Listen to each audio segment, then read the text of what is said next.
Audio on demand from Vision Christian Media. Exploring faith and the future.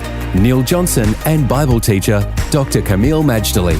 Over recent times, we've had such a wonderful focus on Europe.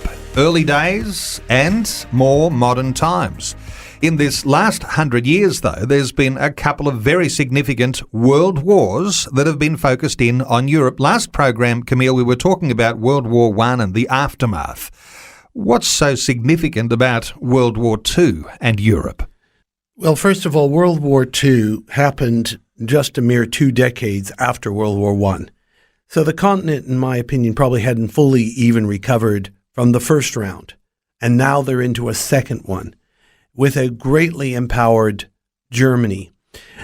It's no secret that the Third Reich was very much dependent on the occult, and therefore it was most probably spiritually energized as a result.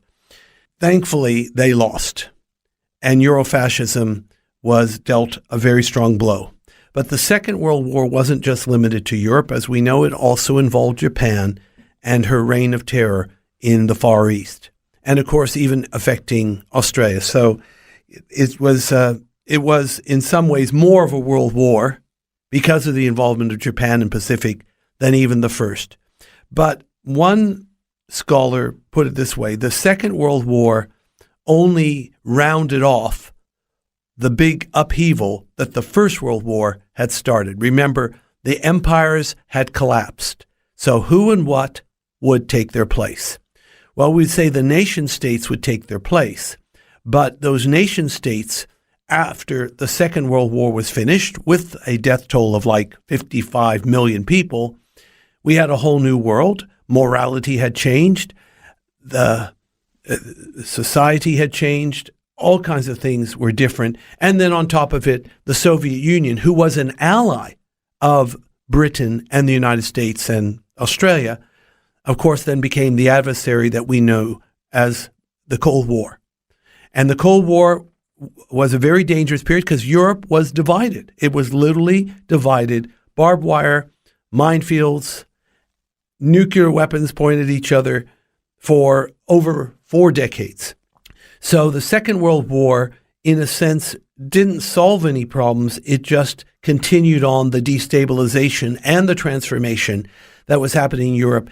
People, in some cases, said, we can't believe in God because there was a Holocaust. So many people died. Where was God when we needed him?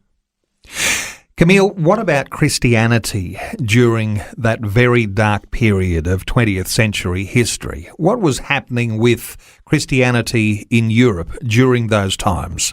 It's a good question. I will give a tentative answer.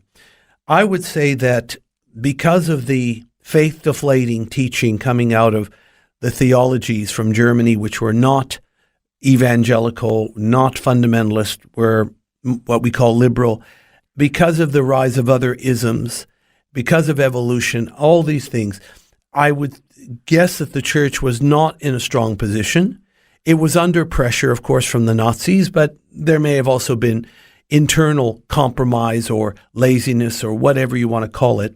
So the church was not always in a good place. There were exceptions. There were brave people who stood against the regime, but by and large, it wasn't a robust presence. So because of all that, by the time the war is over and we're in a Cold War, Europe really is divided theologically as well as politically. Faith and the Future with Neil Johnson and Dr. Kameel Majdali from Teach All Nations. Find articles, videos and podcasts from Dr. Kameel, plus today's and other episodes of Faith and the Future in the Vision app or at vision.org.au. Thanks for taking time to listen to this audio on demand from Vision Christian Media. To find out more about us, go to vision.org.au.